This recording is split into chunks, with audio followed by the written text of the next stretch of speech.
reconnaissants ce matin au Seigneur qui permet que nous puissions partager la parole de Dieu, et nous bénissons le Seigneur pour la vie de tous ceux-là qui nous écrivent, de tous ceux-là qui nous suivent, que ce soit sur notre messager sur la page de l'église, que ce soit sur le WhatsApp.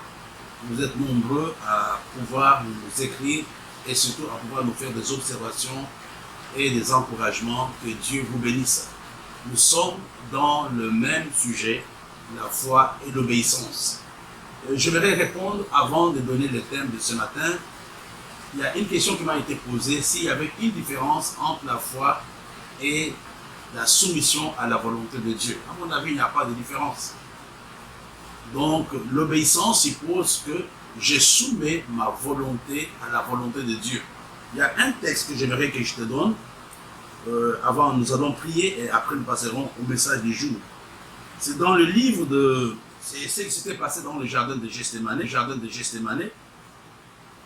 La Bible nous dit, à partir du verset 36, là-dessus Jésus alla avec eux dans un lieu appelé Gethsémani. Et il dit aux disciples, asseyez-vous ici pendant que je m'éloignerai pour prier. Il prit avec lui Pierre et les deux fils de Zébédée, et il commença à éprouver de la tristesse et des angoisses. Il leur dit alors, mon âme est triste jusqu'à la mort. Restez ici et veillez avec moi. Puis, ayant fait quelques pas en avant, il se jeta sur sa face et pria ainsi, mon Père, s'il est possible que cette coupe se éloigne de moi, toutefois, non pas ce que je veux, mais ce que toi tu veux. Et il vint vers les disciples, il trouva endormi, il dit à Pierre, vous n'avez donc pas pu veiller une heure avec moi, veillez et priez, afin que vous ne tombiez pas dans la tentation. L'esprit est bien disposé, mais la chair est faible. Il s'éloigna une seconde fois et pria ainsi, mon Père, s'il est possible que cette coupe s'éloigne sans que je la boive que ta volonté. Si vous regardez bien les mecs, je vais partir à partir de ce texte. Ce jour-là, quand Jésus était dans le jardin de Gethsémani, il avait livré une grande guerre. Quelle était la guerre qu'il avait livrée? C'était la guerre de faire la volonté de Dieu. Tous les démons, tous les esprits méchants s'étaient donné rendez-vous au jardin de Gethsémani pour amener Jésus à désobéir à son Père, pour amener Jésus à désobéir à la mission que son Père lui avait confiée. Parce que c'était à quelques heures pour qu'il ne puisse monter sur la croix du Calvaire. Et la Bible nous dit que dans le jardin de Gethsémani, il avait eu peur. Il a commencé à transpirer. Et la sueur a commencé à prendre, avait pris la couleur du sang. Et quelle était sa prière? Nous l'avons vu à 2 reprises. Seigneur, éloigne de moi cette coupe. Mais après il dit, non pas ce que je veux, mais que ta volonté soit faite. Régulièrement, nous sommes en face de tels combats. Entre faire la volonté de Dieu et faire notre propre volonté. Entre obéir à Dieu et obéir au plaisir de notre chair. Le Seigneur était en face de cela. Et puis il dit quelque chose. Veillez et priez afin que vous ne tombiez pas dans la tentation. L'esprit est bien disposé, mais la chair est faible. Et vous voyez, frères et sœurs, chaque jour, nous sommes en face de la tentation. Quelle tentation? La tentation qui nous amène à désobéir à la volonté de Dieu. Tu connais ce que la Bible dit. Tu connais ce que tu dois faire, mais les esprits se soulèvent contre toi. Les esprits se lèvent contre toi pour t'amener à désobéir à la volonté de Dieu. Tu sais que tu ne dois pas aller chez le marabout. Tu sais que tu ne dois pas faire ceci et cela. Mais les esprits te combattent. Je parle à toi ce matin pour que tu pries et que tu veilles. Pour que tu pries et que tu veilles. Un ami me racontait une histoire. il avait des problèmes, je vous donnerai des petits témoignages. Il devait faire Renard Bonquet. Je vais vous montrer la volonté de Dieu et l'obéissance. Il avait organisé une grande croisade en Afrique. Lui était en Allemagne. Il était en train de susciter le fonds. Il a écrit dans les journaux, etc. Et en Afrique, son équipe lui écrivait. Son équipe lui écrivait en disant, écoute, nous avons besoin de l'argent pour continuer le préparatif de la conférence, le préparatif de la croisade. Mais un jour, quand un coup de fil sonne, le téléphone sonne, et Renard est bon qui prend le téléphone. Et une dame lui dit, mais monsieur l'évangéliste, j'ai vu que vous avez besoin de l'argent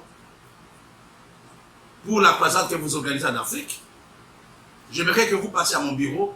J'ai préparé pour vous un chèque de 10 000 $. Venez prendre cet argent.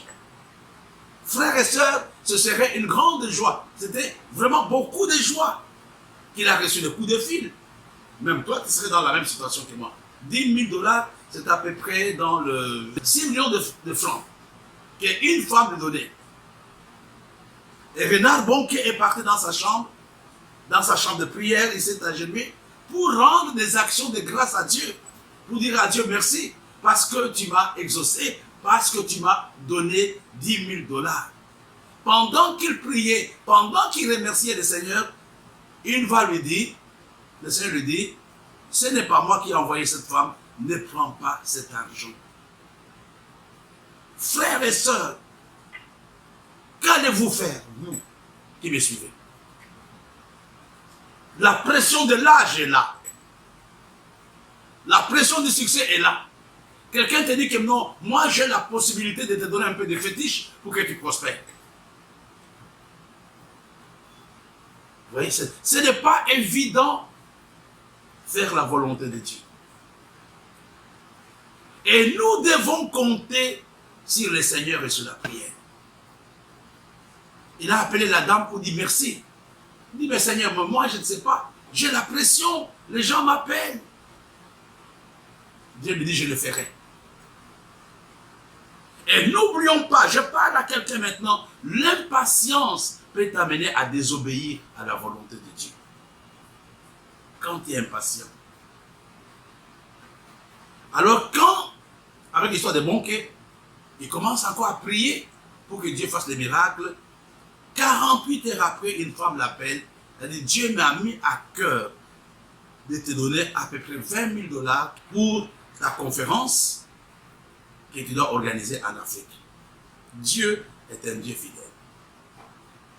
On ne peut pas dissocier, nous soumettre à la volonté de Dieu, parce que la Bible, c'est la volonté de Dieu révélée. On ne peut pas dissocier l'obéissance et la soumission à la volonté de Dieu. Ça dit la même chose. Parce que la Bible, n'oublie pas, c'est la volonté de Dieu révélée. Et le diable fait toujours tout pour amener l'homme à désobéir. L'humanité est entrée dans le monde, dans le péché, parce que l'homme avait désobéi à Dieu. Et le combat que le Seigneur avait soutenu dans le jardin était un combat d'obéissance. Il dit, non Seigneur, enlève de moi cette coupe. En fait, je ne veux plus faire ce que tu m'as demandé. Mais il ajoute, il a dit, non pas ce que je veux, mais ce que toi tu veux. C'est la prière que nous devons faire. C'est la prière que nous devons faire. Seigneur, non pas ma volonté, mais ta volonté à toi. Nous disons souvent que ton règne vienne, que ta volonté soit faite sur la terre comme au ciel. À quel moment la volonté de Dieu sera faite? À quel moment nous pouvons expérimenter la réalité du ciel sur cette terre? C'est quand nous allons commencer à obéir. Quand nous allons commencer à obéir. Et il y a énormément de choses que nous pouvons gagner en obéissant à Dieu. Le Seigneur a pu avoir, il est assis à la droite du Père aujourd'hui à cause de son obéissance. J'aimerais vous donner un texte, parce que nous parlons du Seigneur, je crois dans le livre de Philippiens, c'est l'avant-dernière semaine avant la rentrée. Et j'ai pris que Dieu aide tous les parents à payer les frais scolaires. Philippiens chapitre 2, je peux lire à partir du verset 1 jusqu'au verset 9, jusqu'au verset 10. Je vais lire lentement. Si donc il y a quelques consolations en Christ, s'il y a quelques soulagements dans la charité, s'il y a quelques unions d'esprit, s'il y a quelques compassions et quelques miséricordes, rendez ma joie parfaite, ayant un même sentiment, un même amour, une même âme, une même pensée. Ne faites rien par esprit de parti ou par vaine gloire, mais que l'humilité vous fasse regarder les autres comme étant au-dessus de vous-même. Que chacun de vous, au lieu de considérer ses propres intérêts, considère aussi ceux des autres. Alors, je commence ici notre texte qui nous intéresse.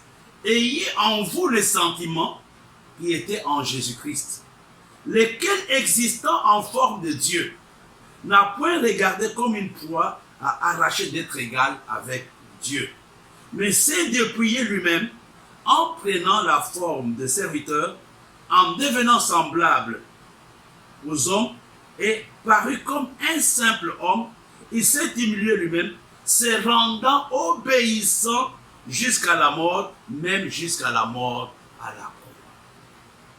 C'est pourquoi, c'est une conséquence, c'est pourquoi aussi Dieu l'a souverainement élevé et lui a donné le nom qui est au-dessus de tout le nom, afin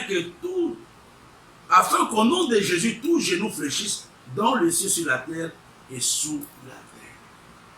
Je disais que le combat de Gethsémane était un combat d'obéissance. Et Jésus avait gagné ce combat. Et la Bible nous dit qu'il s'est rendu obéissant jusqu'à la mort. Double point, c'est pourquoi, à cause de son obéissance, qu'est-ce qui s'est passé? Dieu l'a souverainement élevé pour que tous les noms soient au-dessus de lui.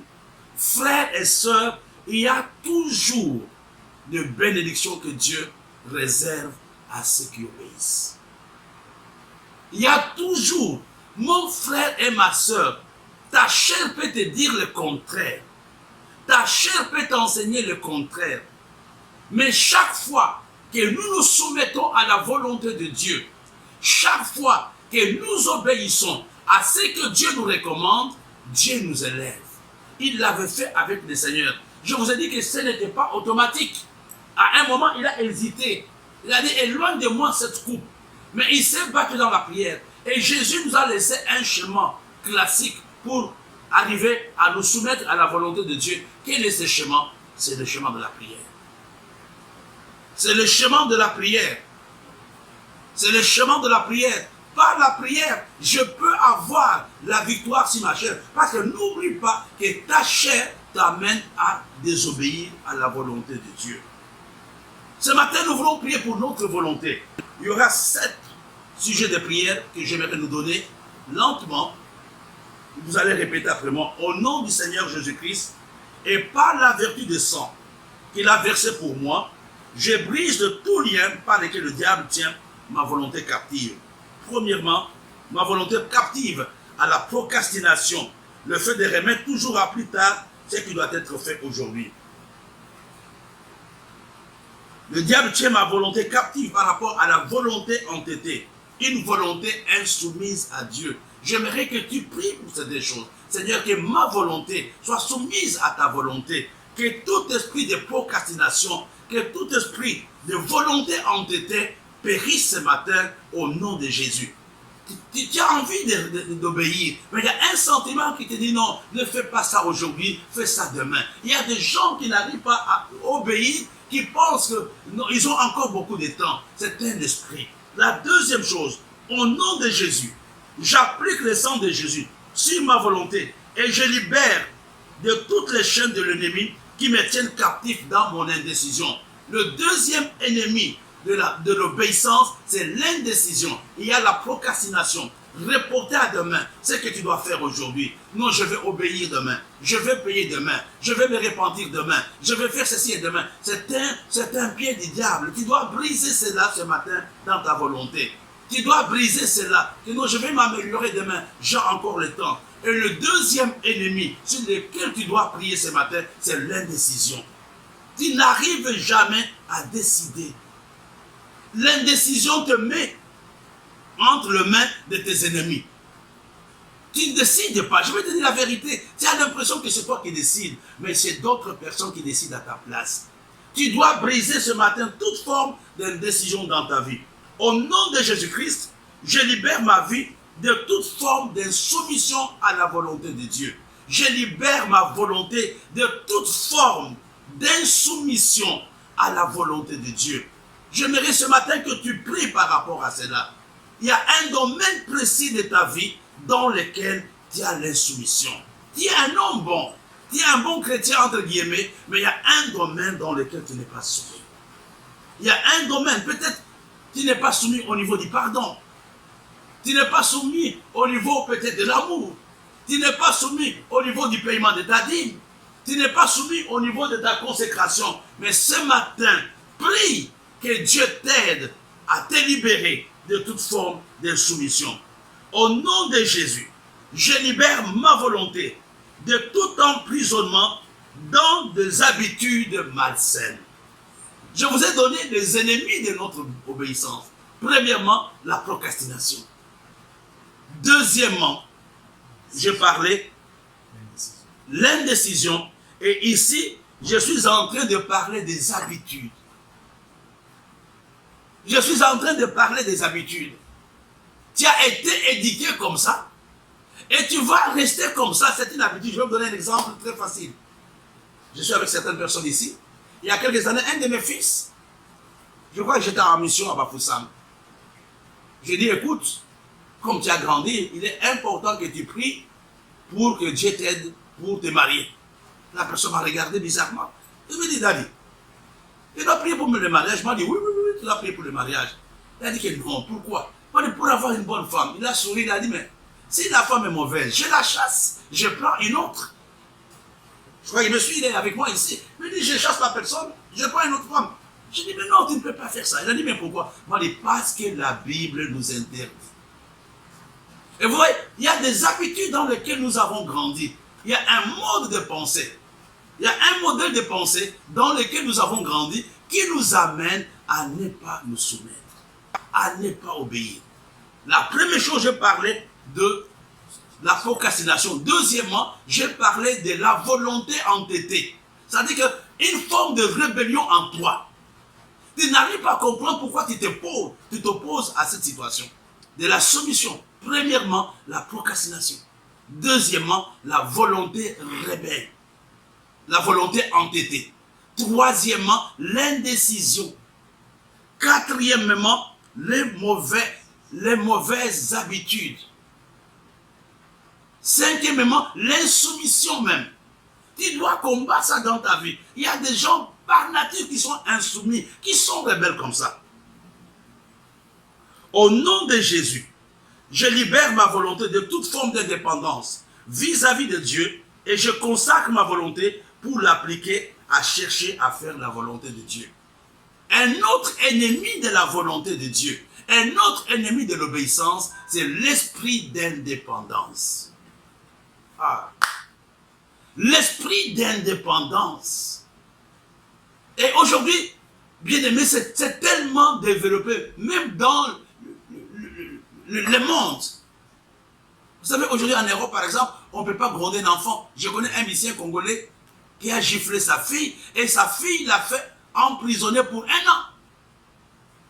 Sa fille. On ne peut pas parler à haute voix à un enfant, on ne peut pas mettre de fessées sur l'enfant. Si on vous porte plainte, on peut vous dire non, on vous enlève la garde de l'enfant, on va la donner aux bons parents. Aujourd'hui, nous avons un monde qui se développe à l'encontre des valeurs bibliques. À l'encontre des valeurs bibliques. L'esprit d'indépendance. Dans nos maisons. J'ai suivi, je ne sais pas si certaines personnes l'avaient suivi aussi, il y a quelques années, une femme qui avait porté plainte contre son mari à cause de harcèlement téléphonique. Et mon mari m'appelle trop.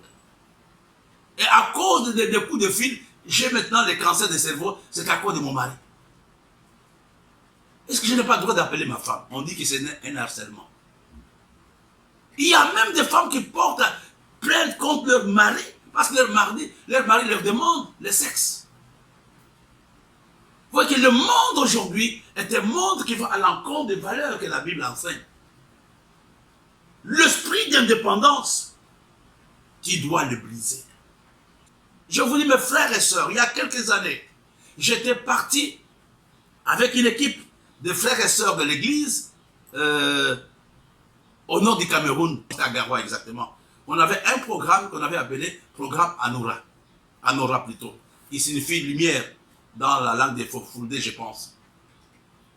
J'étais avec une équipe de sœurs qui préparaient pour nous, j'étais avec une équipe de frères, et j'ai trouvé des pasteurs qui étaient là, qui nous avaient accueillis. On mangeait ensemble, et ce sont les sœurs qui préparaient. Mais je vous dis, je n'ai pas compris. Les pasteurs ne connaissaient pas les sœurs. C'était d'abord les pasteurs étaient jeunes, ces mamans étaient des mamans d'un certain âge, et les grondaient, ma sœur, allez, amène-moi la sauce, amène-moi le piment, amène-moi ça. Le premier jour, je supportais. Le deuxième jour, je continue à regarder. J'ai appelé les frères, il a dit, mais pourquoi vous parlez comme ça? Il dit que non, pasteur, ce sont des femmes. Ce sont des femmes. On doit les traiter comme ça. J'ai dit que, mais tu sais, cette femme ici, son mari est le PDG des Cameroun. Cette femme-là, son mari est général. Cette femme ici, c'est cela. Il dit qu'on ne parle pas comme ça aux femmes. Ils se sont répandus. Quel était leur problème?